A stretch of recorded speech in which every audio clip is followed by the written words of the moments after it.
नमस्कार मित्रांनो, ठरलं तर मग या मालिकेच्या आजच्या भागात आता साहिलीने ज्या प्रतिमाच्या गोळ्या असतात त्या गोळ्यांमध्ये केलेला नागराजचा बदल हा अगदी हुशारीने अचूक ओळखलेला असतो आणि त्याचमुळे सायली ही प्रतिमाला त्रास व्हायला लागताच हॉस्पिटलमध्ये घेऊन गेल्यानंतर त्यांच्या समोर एक मोठ्या अशा सत्याचा उलगडा होणार आहे। प्रतिमाच्या गोळ्या ह्या काही वेगळ्याच दिल्या जात आहे आणि हे सगळं कोणी करतंय या सगळ्याचा शोध आता सायली अगदी व्यवस्थित घेणार आहे। या सगळ्याच्या मागे नागराजच आहे हे सायली ही प्रतिमाला शोधून दाखवणार आहे। त्याचबरोबर आता सायली व प्रतिमा दोघी जणीही मिळून गणिमी कावा करत नागराजच्या विरोधात एक मोठी रणनीती आखणार आहेत। त्याचप्रमाणे नागराजला कशा प्रकारे सायली ही रविराजच्या ताब्यात हे सगळं करताना पकडून देणार हे सगळे आपल्याला या ट्विस्टमध्ये पाहायला मिळेल। त्यामुळे व्हिडिओ अगदी शेवटपर्यंत नक्कीच बघा। तर मित्रांनो, आतापर्यंत आपण मालिकेत पाहिलं होतं की अश्विन हा प्रियावरून सगळ्या घरच्यांसोबत वाद घालतो, तरीही प्रिया ही चुकीची आहे हे माहीत असतानाही तो घरात अगदी सगळ्यांना दुखावतो, आईवडील का होईना, शिवाय रविराज प्रतिमा यांनाही तो वाईट साईड बोलतोच आणि सायलीलाही तो टिफिन मागतो, परंतु सायलीने त्याला स्पष्ट या सगळ्यासाठी नकार दिलेला असतो। म्हणूनच अश्विनलाही आता त्याचा खूप राग आलेला असतो, कारण काही झालं तर ही ती माझी बायको आहे आणि तिला हे सगळं मिळालं पाहिजे असा अट्टहास त्याला असं असताना सायलीने अगदी स्पष्टपणे त्याला नकार दिलेला असल्यामुळे सगळेजण अगदी सायलीच्या बाजूने घरातले उभेच असतात। तर रविराज आणि प्रताप या दोघांनाही अगदी बरोबर माहीत असते की हे सगळं जे काही सायली करते ते अगदी योग्य करतीये। त्यामुळे रविराज किंवा प्रताप कोणीही सायलीला विरोध करत नाही, कारण सायलीने ठरवलेलं असतं की प्रियाला मी डबा देणार नाही, त्यामुळे तिला कोणीही काही त्यावर बोलू देत नाही। आणि त्याचबरोबर सायली आता असं हटल्याबरोबर कोणीही तिच्या बाबतीतलं काहीही चुकीचा विचार करत नाही। सगळेजण सायलीच्या बाबतीत योग्यच असा विचार करत असतात आणि त्यानंतर मग आता सायलीच हे वागणं पाहून रविराजला देखील खूप कौतुक वाटतं। रविराज स्वतःच्या तोंडून तीच कौतुक करतो की सायली, खरंच बाळा, तू व्यवस्थित आहेस, म्हणजे तू सगळ्यांची काळजीही करतेस, परंतु वेळप्रसंगी जर एखाद्याला दटवण्याची वेळ आली तर तेही तू करायला मागे पुढे बघत नाहीस आणि असंच असावं। कर्तव्यदक्ष मुलीमधलं लक्षण किती काही झालं तरीही आपल्या घरात ज्या गोष्टी वाईट आहे त्यांना वाईटच म्हणावं, या गुण तुझ्यामध्ये आहे। त्यामुळे सायली, खरंच मला तुझी खूप अभिमान वाटतोय असं रविराज बोलून दाखवल्यानंतर सायलीला खूप आनंद होतो, कारण आपल्या बापाकडून जरी माहीत नसलं तरी आपल्या वडिलांकडून ही कौतुकाची थाप मिळणं हे सायलीसाठी खरंच खूप अगदी आनंदाची गोष्ट असते आणि म्हणूनच ती खूप खुश असते। प्रतापही म्हणतो की हो सायली, अगदी बरोबर म्हणतीयस तू, काही झालं तरीही प्रियाला आपण इथे घरात उभं करायचंच नाही आणि तू स्पष्टपणे नकार दिलास ते खरंच बरं झालं नाही, तर आम्ही तर नकार देणारच होतो असं ते बोलून दाखवतात। तर आता प्रत्येक जण असा सायलीच्या बाजूने उभा आहे, त्यामुळे अर्जुनला खूप आनंद झालेला असतो आणि सायलीच्या बाजूने सगळे जण आता सायली काही एकटी नाहीये आणि मम्मा पण तिच्या बरोबरीने आहे याचाही याला आनंद आलेला असतो। तर आता रविराज हा आता 4-5 दिवसांसाठी बाहेर जाणार असतो, त्यामुळे तो सायलीला सांगून जातो की हे बघ सायली, या घरामध्ये एकच तूच एक कर्तव्यदक्ष मुलगी आहेस, मुळच तुझ्या अंगावर एक मोठी जबाबदारी सोपवायची होती, ते म्हणजे की प्रतिमाची औषध गोळ्या देण्याचं काम तिकडे सुमन अगदी चोखपणे करत होती, परंतु आता इथे मला तुझ्या अंगावर ही खांद्यावर जबाबदारी द्यायची आहे, तुला चालेल ना? तेव्हा सायली म्हणते की हो, अजिबात काळजी करू नका काका, हे काम अगदी मी आनंदाने करेन, त्यामुळे प्रॉब्लेम काहीच नाहीये। लवकरात लवकर मी प्रतिमाहत्याच सगळं व्यवस्थित काळजी घेण्याच बघेन, तुम्ही अजिबात काळजी करू नका असं ती बोलून दाखवते। त्यानंतर अस्मिता बोलते की मला कळत नाही एक गोष्ट म्हणजे सायली, तू ही गोष्टी बघणार आहेस. अगं मी प्रेग्नेंट असून काही गोष्टी तुला सांगते तर त्या गोष्टी तुला जमत नाहीयेत. मग तू प्रतिमहत्याच्या गोळ्या वगैरे सगळं कसं बघणार आहेस बाई, तुला जमणार आहे का? नाहीतर उगीच म्हणशील की मला माझ्या मधुभाऊच टेन्शन आहे म्हणूनच मी हे सगळं करते. म्हणजे बघा प्रतिमात्याच्या गोळ्या या अगदी पॉवर डोसच्या असतात, वेळेवर तिला गोळ्या औषध द्यायला लागतात, नाहीतर मग तू म्हणशील जाऊ दे, आपले एकदा देते दुसऱ्यांदा नाही देत असं काहीतरी बोलून बोलून तू प्रतिमाकडे दुर्लक्ष करशील तर तसं चालणार नाहीये बरं का, असं ती तिला बोलून दाखवते त्यावेळेला. मग आता सायलीला तिच्या बोलण्याच खूप वाईट वाटतं. ती तिच्याकडे बघतच राहिलेली असते. म्हणते की काय अशी बघतेस काय, अगं मी तुला खरंच विचारते, म्हणजे तुला जमेल ना तिच्या औषध गोळ्या बघणं. तेव्हा आता कल्पनाला तिच्या बोलण्याचा खूपच राग येत असतो. आतापर्यंत सायलीने सगळ्यांची काळजी अगदी व्यवस्थित घेतलेली असते. कोणाला दुखलं, खूप कोणी आजारी असलं तरीही सायलीने सगळ्यांची काळजी अगदी व्यवस्थितपणे घेतलेली असते. पूर्ण आजीपासून ते घरातल्या सगळ्यांपर्यंत तिने अगदी सगळ्यांची काळजी व्यवस्थित घेतलेली असते. परंतु तिच्यावरचा हा जो काही झालेला आरोप असतो ना, तो कल्पनाला अजिबात आवडत नाही. कल्पना म्हणते की एक मिनिट अस्मिता, अगं काय बोलतेस काय तू? अगं सायली काळजी घेणार नाही असं का वाटते तुला? अगं घरात प्रत्येकाची काळजी तिने घेतली आहे. मग हे सगळं कशासाठी? त्यावेळेला प्रतिमालाही आता आवरत नाही अस्मिता, जे काही बोलतीये ते प्रतिमाला पण आवडत नसतं. ती म्हणते की हे बघ, हे जे काही चालू आहे ना तुझं अस्मिता, खूप चुकीचं आहे. म्हणजे सायली माझी अगदी व्यवस्थित काळजी घेईल हे मला माहीत आहे ना. आणि त्याचबरोबर कल्पना जे बोलत नसते ते पटकन प्रतिमा बोलून दाखवते. प्रतिमा म्हणते की आजपर्यंत सायलीने माझ्यासाठी काय काय केलं ना ते फक्त मला माहीत आहे. या घरात मी इथे आहे, माझी स्मृती परत आली आहे. याला एकमेव कारण म्हणजे फक्त सायली. तिच्यामुळेच हे सगळं घडलंय. हा कल्पना हे सगळं विसरून गेली असेल कदाचित, आणि तिने काय काय केले सगळ्यांसाठी सायलीने हे कल्पना विसरून गेली. परंतु मला हे सगळं विसरून चालणार नाहीये. तिचे उपकार तरी मला या जन्मात तरी फेडता येणार नाहीयेत असं ती बोलून दाखवते. त्यावेळेला मग असं म्हटल्यानंतर कल्पना तिच्याकडे बघतच राहते आणि कल्पना आता प्रति माझे काही बोललीये त्यामुळे खरंतर तिला गप्पच बसायला होत असत, कारण बरोबर प्रतिमाने अगदी तिच्या कानाखाली सौम्य शब्दामध्ये चपराक मारलेली असते. आता तिच्याकडे कल्पना बघते आणि म्हणते की हो मला माहिती आहे कल्पना, तू जे काही बोलतेस ना ते अगदी बरोबर बोलतेस. सायलीने प्रत्येकाची काळजी अगदी व्यवस्थित घेतली. आणि अस्मिता, तू जे काही इथे बोलून दाखवतेस ना ते खूप खरंच चुकलंय.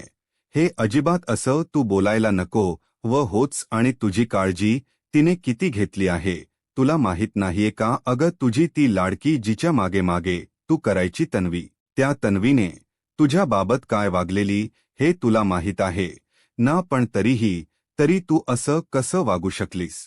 म्हणजे आता असं कसं बोलू शकलीस? आणि मी बघती गेले 2 ते 3 दिवस तू सारखी आपली काहीतरी गोष्टींवरून सायलीला बोलत असतेस, टोमणा मारत असतेस. काय गरज आहे हे सगळं करण्याची?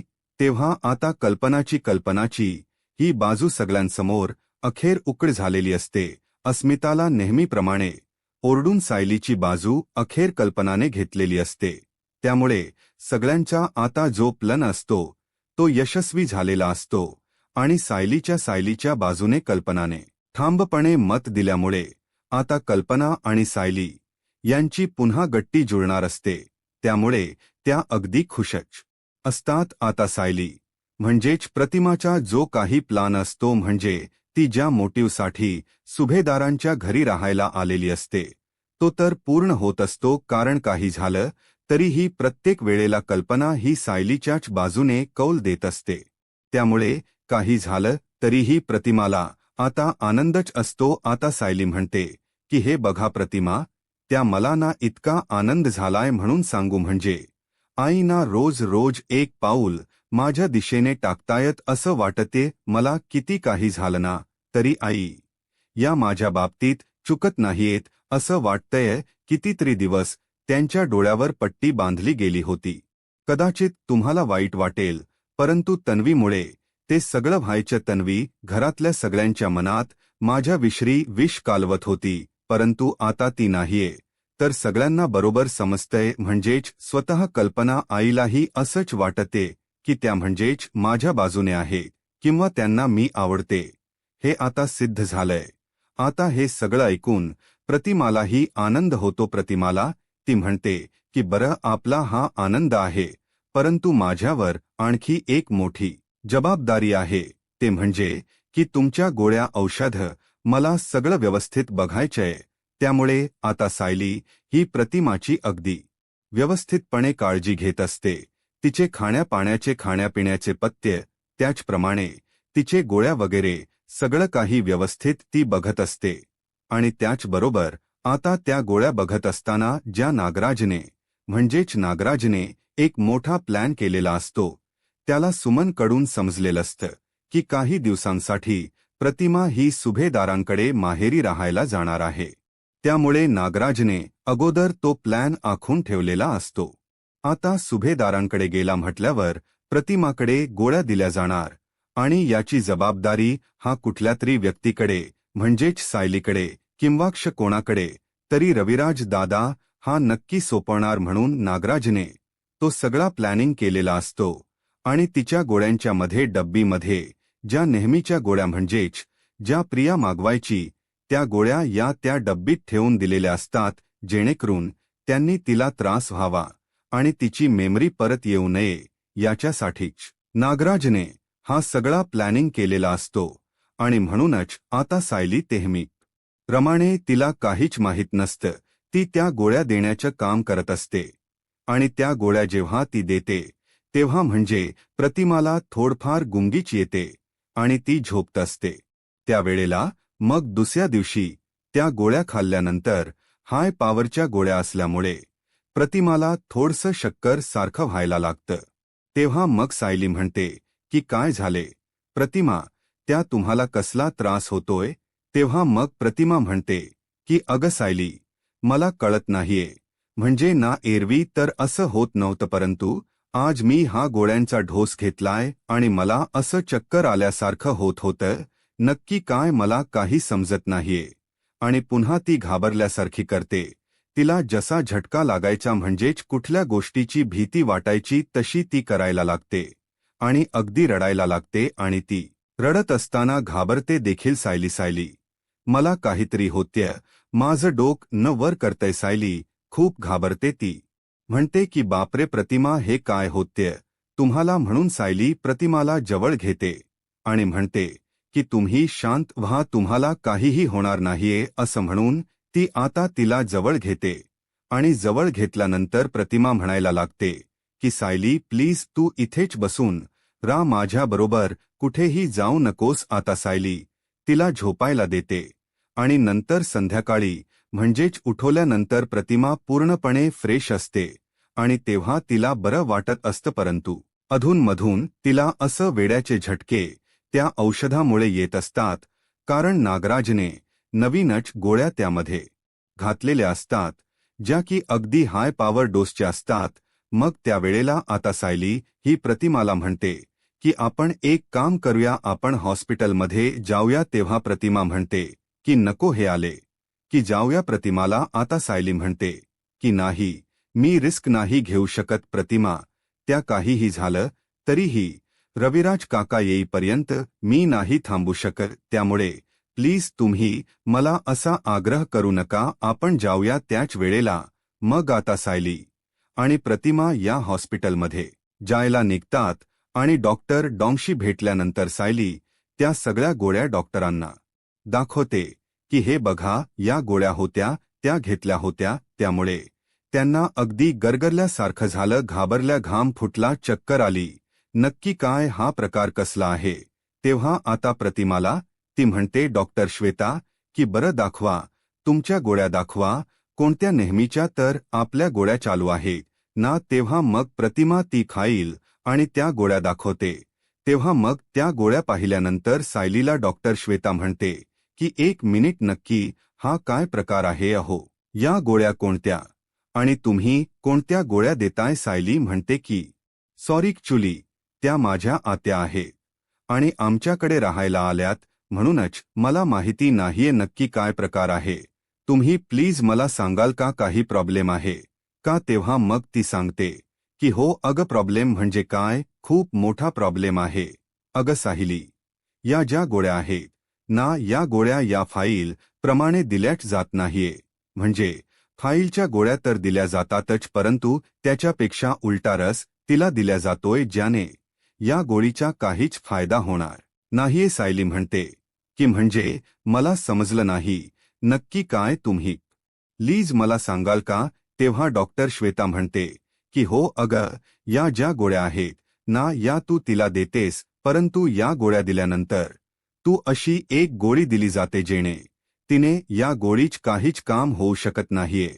म्हणजे जी गोळी दिली जाते ती खूप हाय पॉवरची आहे आणि तिला यामुळे ब्रेन हॅमरेजी होऊ शकतो किंवा ती कायमची कोमातही जाऊ शकते किंवा तिचा मृत्यूही होऊ शकतो अशी आहे ही गोळी. हे ऐकल्यावर सायलीच्या अंगावर काटा सुभा राठोचकन. ती म्हणते की बाप रे, म्हणजे प्रतिमा हत्याला या कुठल्या गोळ्या दिल्या जातात, नक्की काय प्रकार आहे?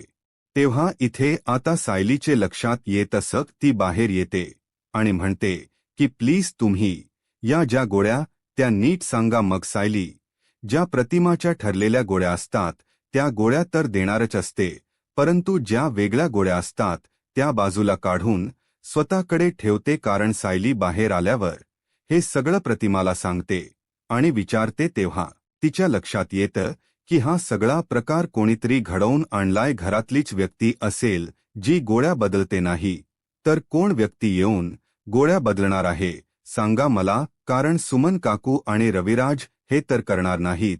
मग एकटा राहिला नागराज. आता सायलीला नागराजवर संशय असतो. प्रतिमाही तिला बोलून दाखवते. ती म्हणते की सायली, गेल्या काही दिवसांपासून ना मला एक गोष्ट खटकती. 3 ते 4 वेळा झाले नागराज ना मला खोट ठरवण्याचा प्रयत्न करतो. म्हणजे मी तुला नक्की कसं सांगू, या सगळ्या गोष्टींची सुरुवात तेव्हापासून झाली जेव्हा मी म्हणजे व्यवस्थित गोळ्या घ्यायला लागले आणि मला स्मृती परत यायला लागली. त्याच वेळेला नक्की माझ्याबरोबर काहीतरी चुकीचं घडायचं, मला मागे खेचल्यासारखं डिमोटिव्ह करायचं नागराज. आणि तो काय करायचा माहितीय?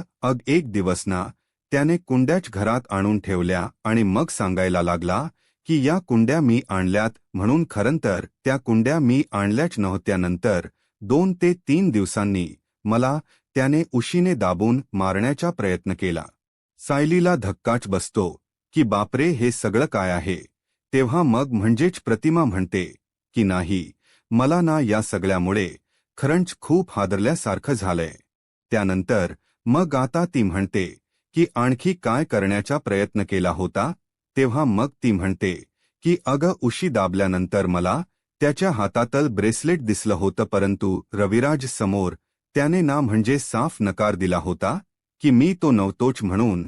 मग या सगळ्या गोष्टींमध्ये आता ती घाबरते आणि म्हणते की सायली, मला कळत नाही हे सगळं नागराज करत असेल का? त्यानंतर सायली म्हणते की आणखी काही गोष्टी होत्या का ज्या तुम्हाला संशयास्पद वाटतात? ती म्हणते की हो, आणखी एक गोष्ट म्हणजे बाहेर त्याने कागद जाळण्याचा प्रयत्न केला होता. याला माहीत होतं की मला आगीपासून भीती वाटते, परंतु तरीही त्याने ते सगळं केलं होतं. आता त्यावर प्रतिमाला सायली म्हणते की ठीक आहे, आपण या सगळ्या गोष्टींना एक वेगळ्या गोष्टीने शोधूया. मग सायलीच्या डोक्यात एक प्लॅन येतो. सायली अर्जुनला सगळ्या गोष्टी सांगते आणि असं घडलंय, या सगळ्या गोष्टी काय करायच हे सगळं ती तिला सांगते. आणि नंतर मग सायली आणि अर्जुनच्या प्लन नुसार प्रतिमाला सगळं ते समजवतात आणि मग प्रतिमाला घरी गेल्यानंतर काय करायचं हे देखील सगळं समजवतात. प्रतिमा असं दाखवत असत की या सगळ्या गोळ्या ती घेतच आहे, परंतु या सगळ्या गोळ्या घेत असताना ती मुद्दामच असं घरी येऊन सांगते की माझ्या ना गोळ्या म्हणजे संपल्यात, त्यामुळे प्लीज मला नवीन गोळ्या आणाल का, किंवा मीच जाते. मग त्यावर सुमनला ती म्हणते की तू येतेस का माझ्याबरोबर.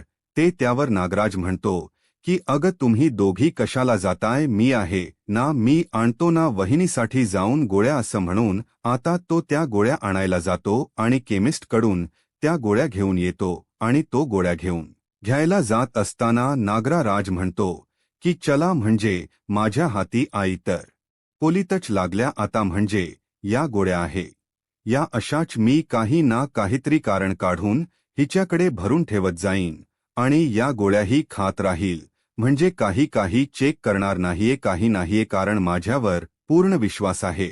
मग त्याबरोबर नागराज त्या गोळ्या तर आणतोच, त्याचप्रमाणे ठरलेल्या त्याच्या ज्या एक्स्ट्राच्या गोळ्या, म्हणजे हाय पॉवरच्या आणि तिला त्रास देण्याच्या ज्या गोळ्या असतात, त्या गोळ्या देखील त्या डब्यामध्येच ठेवतो आणि म्हणतो की हे घे वहिनी तुझ्या गोळ्या. त्या वेळेला मग आता तिथे नागराज देखील असतो आणि नागराज आणि सायली सगळेजण तिथे असतात. सायली पण खरंतर गोळ्या आणताना प्रतिमाने तिला यायला सांगितलेलं असतं.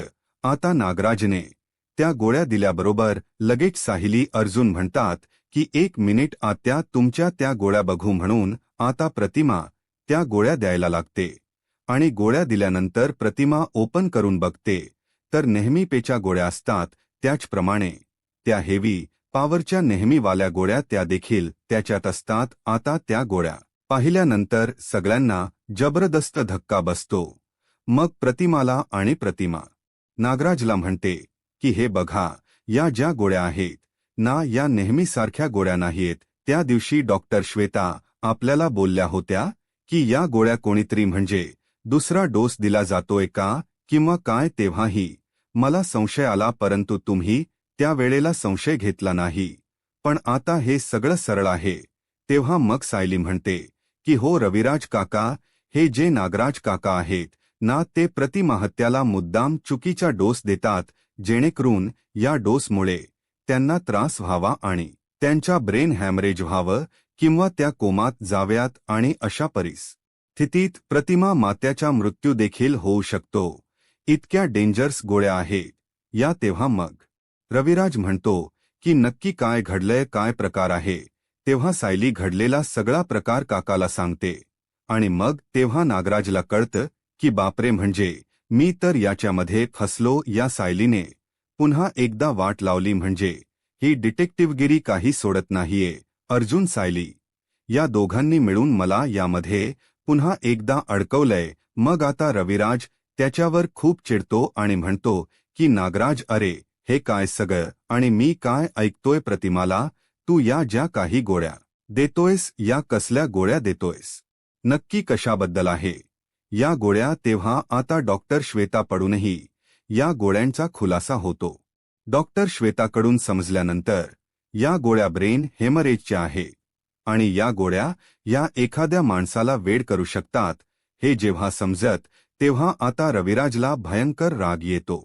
रविराजा नागराजवर भयपूर चिडतो आणि प्रतिमा त्या वेळेला सिद्ध करून दाखवते की आतापर्यंत ज्या ज्या गोष्टी घडल्यात ना, आतापर्यंत जे जे काही झालंय त्यामागे नागराजच जबाबदार आहे. त्या दिवशी माझ्यावर ऋषीने झालेला हल्ला आणि घरात आणून ठेवलेल्या त्या कुंड्या, त्याचप्रमाणे तो ते पेपर जाळण्याचा प्रयत्न, हा सगळा त्रास मला नागराजने मुद्दाम दिलेला. परंतु हे सगळं का, कशासाठी, हे सगळं मला माहीत नाहीये. आता रविराज हा कशा प्रकारे नागराजला याबद्दल जा विचारून त्याची बोलती बंद करून टाकणार, हे पाहायला आत्ताच माझा महाराष्ट्र या यूट्यूब चॅनलला सबस्क्राईब करा. धन्यवाद.